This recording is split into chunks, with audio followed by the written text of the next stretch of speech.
help us to set aside a few moments to focus ourselves on you. Help us to understand what you say to us, and help us to live what we understand. In Christ's name, amen. All right, I'm starting a series today that's going to last till the end of the month, end of June. You're all familiar, you all know the show Mythbusters, right? On the Discovery Channel, you seen that show? It's a show where these guys take all these stories, all these old wives' tales, sayings and stuff that we've all heard our whole lives, and they test them scientifically to see whether they're true or not. Like, for instance, the 5-second rule. We all heard the 5-second rule, right? You drop your sandwich on the ground, you got 5 seconds. If you pick it up before 5 seconds is up, you won't get botulism. But if it's there longer than 5 seconds, you just better let it go. You're doomed.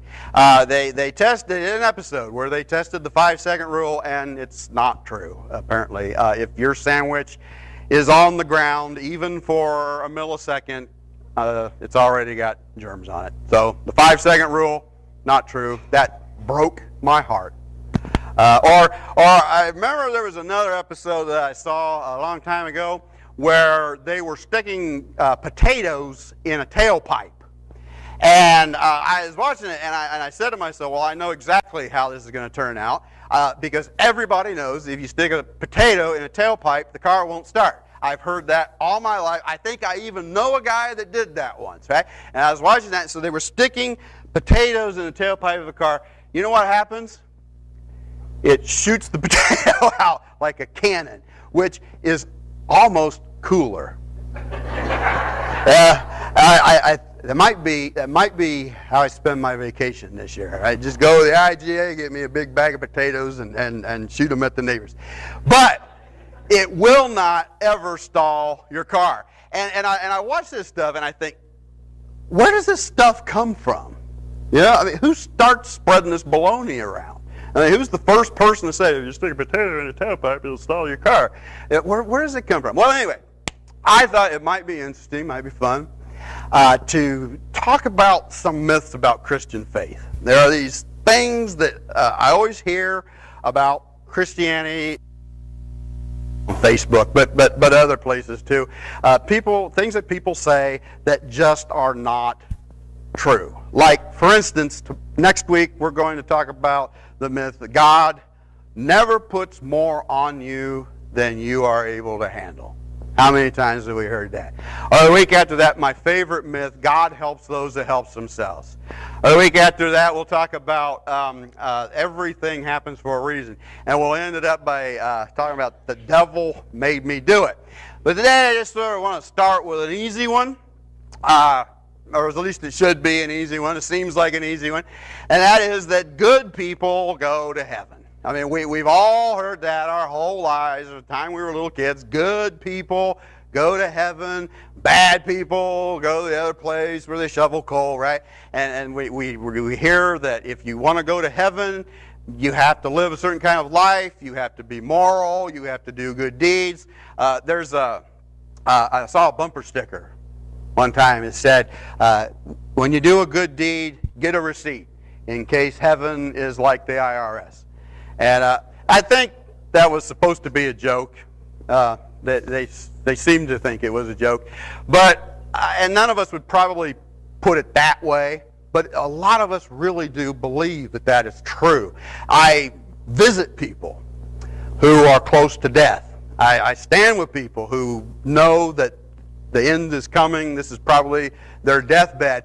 And I hear them say, I hope I was good enough. I hope I did enough. I tried. I hope it was enough. And of course, nothing could be farther from the truth. It's a myth. Going to heaven has nothing to do with being good. According to Scripture, going to heaven is about being not good, but righteous. And nobody can help us with this better than Paul.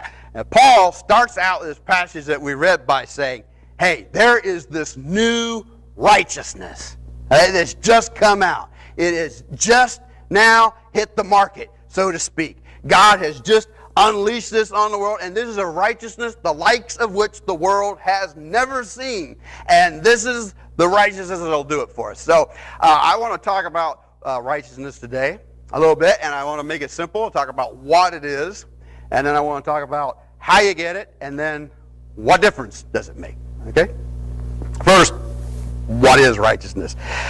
Righteousness is a word that normal people never say unless they're in church, right?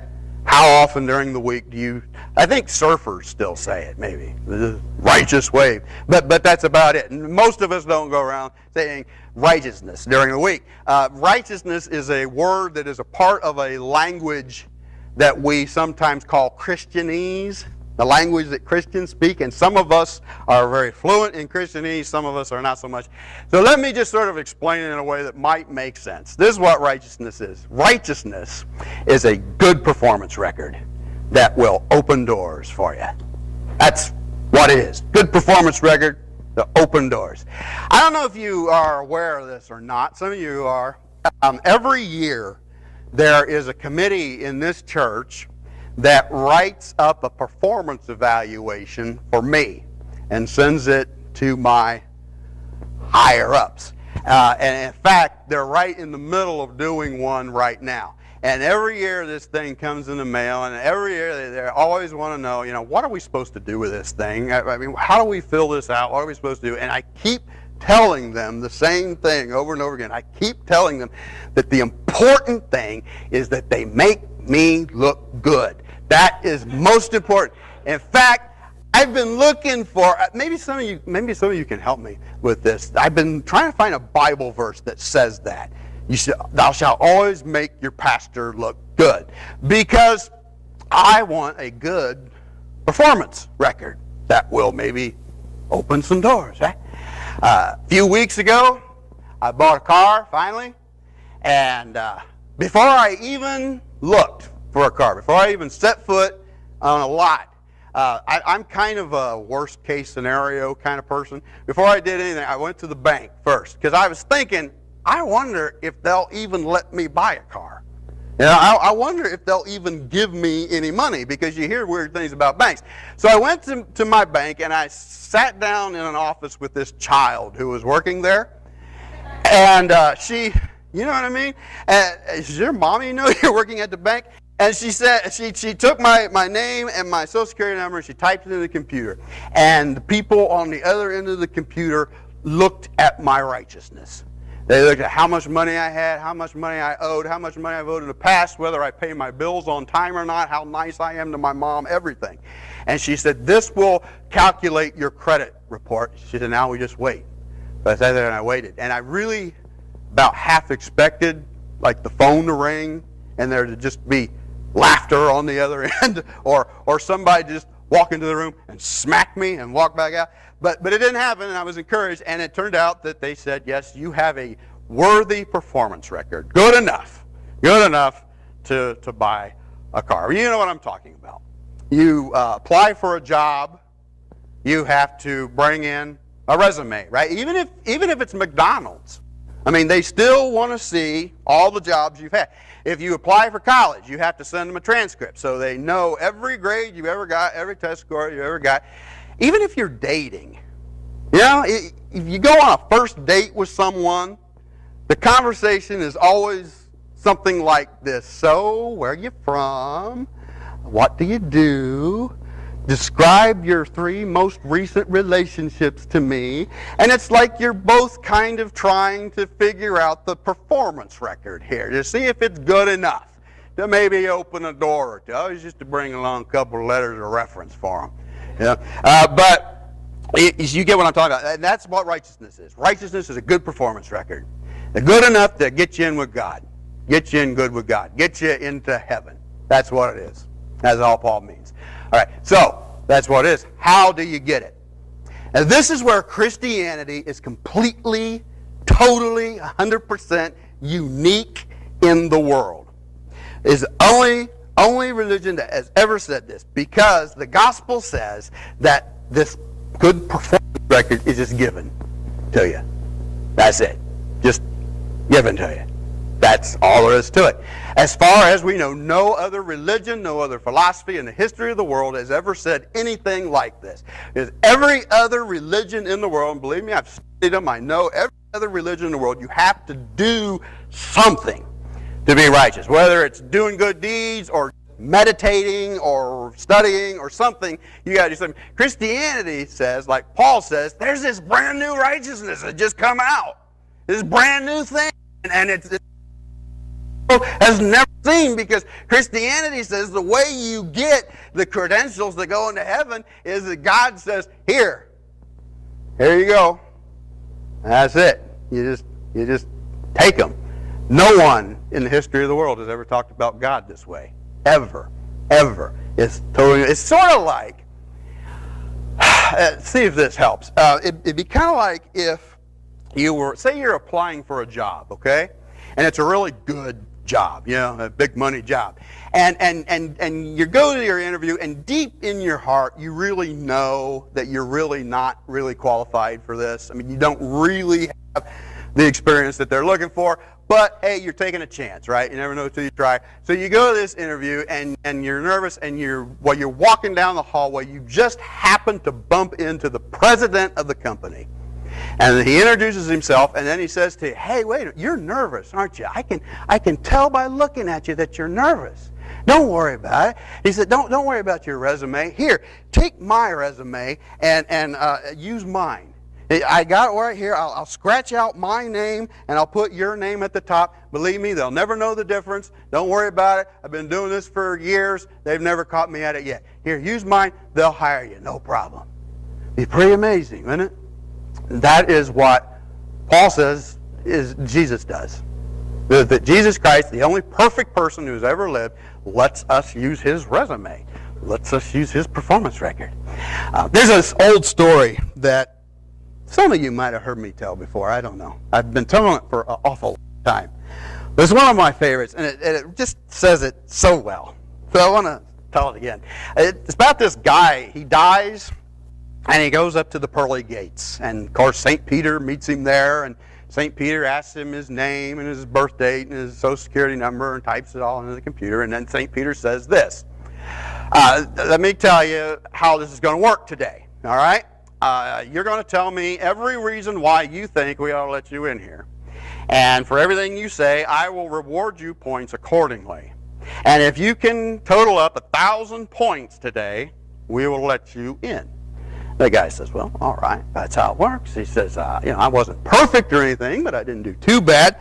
He said, for instance, St. Peter, I can tell you that my whole life I went to church. I went to church every Sunday, never missed a single Sunday in my life. It didn't matter what was going on. If I had a cold, I sat in church and sneezed. If it was raining, I sat in church and dripped. I didn't miss a single one. And St. Peter said, wow, that is incredible. Never missed a single Sunday. That is really impressive, sir. That is really an accomplishment. I'm impressed. 1 point. And the guy says, well, okay, I can tell you also that I didn't just go to church. I was a Sunday school teacher. I taught Sunday school there for about 85 years, and I never missed a single time. And I wasn't the greatest Sunday school teacher in the world, but I always tried really hard, and they seemed to like it. And St. Peter said, he said, sir, I just got to tell you, I love Sunday school teachers. They have a soft place in my heart for Sunday school teachers. As far as I'm concerned, you guys are the unsung heroes Sunday school teachers make the world go round. It's just, you've done great, sir. Good for you, 1 point. And he's getting a little bit nervous, right? And he says, well, I can tell you, St. Peter, that my whole life I never once smoked, and I never drank, and I never cheated on my wife, and I never went to a single R-rated movie, and I never even said a single cuss word my whole life. And St. Peter said, sir, I want to shake your hand. It has been an honor for me to be able to meet you today. You don't know what this means to me. You have restored my faith in humanity. You have done a great job. You have led a fantastic life. Bravo to you, sir. 1 point. And the guy, he says, looks like I'm going to get in here. It's going to be by the grace of God. And St. Peter says, what was that? And he said, I just said that, if the only way I'm going to get in here today, I think, is by the grace of God. And St. Peter says, that's 1,000 points. Come on in. That's what Paul's talking about. That's how we get into heaven. That's what righteousness is, and that's how we get it. All right? But one more thing. Because I want to be really practical. I want to talk about what difference it makes. I mean, besides just going to heaven, what difference does it make in our lives? And I think the difference is this. We no longer have to justify ourselves. I'll tell you what that means in a second. But Paul says in verse 24, all are justified freely by his grace.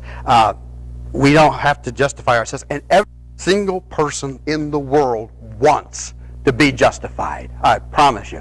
Even people who never go to church. Even people who don't believe in God, don't give two hoots about religion, they worry about this a great deal. Everyone wants to be justified. Let me tell you what I mean.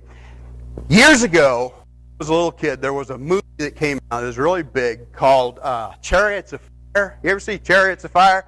About the Olympics, and there's this one character in there that's an Olympic runner. He's in the 100-yard dash, and he's been training for this for years. He's going for the gold. He's working hard, and somebody asks him, why do you do this? Why do you care so much about this? Why do you work so hard? And he says this, when that gun goes off, I have 10 seconds to justify my existence. Every time that gun goes off, I have 10 seconds to justify my existence. As long as I can run fast, I'm an okay person. There was a director, a famous movie director called Sidney Pollack. He made a lot of big movies, like Out of Africa and Tootsie and The Way We Were, big stuff, big, good movies. People like them. And he died a few years ago, but before he died, he gave an interview, and he said in the interview that he would probably, even though he was getting old, he would never retire from filmmaking, because he said if he stopped making movies, he would never be able to justify his existence. And he said this, he said, every time I finish a picture, I feel like I've done what I'm supposed to do, in the sense that I've earned my stay for another year or so. You hear what he's saying? He's saying even though making movies is grueling and exhausting, he's never going to be able to quit, because when he gets one done, he knows he's okay for a little while. After a couple years, he's got to make another one. All right? So really, in a way, making movies is not enough. And then he died. And every person in the world has something like that. Every single person in this room has something that you can point to and say, this is what makes me okay. This is what validates me as a human being. This is what makes my life not a big waste of time. This is what makes me, gives me the right to stay here. Everybody has something, whether it's work or college or going to church even or whatever. For a lot of people, now it's going to get personal now. For a lot of people, it's their kids. A lot of people look at their children and they say, this is the one thing I've done with my life that really matters. And if I can just be a good parent and I can get my kids through school and get them to where they're happy and successful, then I have earned my stay. I'm okay. A lot of people like it. You ever go to these Little League games and see these parents there that lose their minds? They're completely nuts. They're yelling at the ump, and they're yelling at the coach, and they're yelling at the kids. And I've seen women send their husbands to the car. Go sit in the car and think about what you've done. I've seen men send their wives to the car. And you sit there and you think, why are you so crazy? Why is this such a big deal? It's just a single Little League game. And the answer to that is because it's not just a Little League game. It is their justification that is at stake. Because if the kid is good, if the kid succeeds, then my kid is a winner, and I can wear the badge on my shirt with the picture of the kid, wear it around town, and show people this is what I did. And I can know that I have lived a worthwhile life. Is the justification. I'll say this, and it's not true of everyone, but it's true of many people. For many people, their desire for their kids to do well and to succeed and be happy is really selfish. It really is very selfish. It has nothing to do with the kid at all. It has to do with me. It has to do with them. We're going to commencement later this afternoon. I know we'll see it there. We'll see parents lit up like Christmas trees. And it has nothing to do with their kid. It has to do with, I have done okay. And the problem with that is what happens when something goes wrong with that kid. And now, don't get me wrong. I'm not saying this will never. This, I'm sure, will never happen to anyone here. None of your kids or grandkids are ever going to mess up or get in trouble or do something stupid. But out there, none of your kids are ever going to take out a car with a front end loader. Never. And but out there, it's been known to happen. Out there, kids will occasionally get in trouble or do something stupid. And what happens when it does? People melt down. The world crumbles. They lose the justification. And the thing is, we all have that. We are all trying to justify ourselves. And we are all failing. Because one gold medal in the Olympics is never enough. And Sidney Pollack always has to make one more movie. And Donald Trump always has to build one more tower. And John D. Rockefeller said, if I just get $1 more million, then I'll be okay. And it's never enough. And St. Paul says there's a solution to your problem. The solution is God justifies you. God justifies you. God makes you okay. And that's enough. You are righteous. You have a good performance record that will open doors for you. One more thing I just want to say real quick, because this is always the question that people ask. I've been asked this. People always want to know, and it's a good question. People say, okay, if that's true, if what you're saying is true, that the way you get to heaven, you don't have to do anything to get into heaven. All you have to do is just have faith and believe. If that's true, then what is my incentive to live a good life? If this gets out, what's going to happen to morality? People are going to say, well, it doesn't matter what we do. What is your incentive for doing good if this is true? I've been asked that a lot.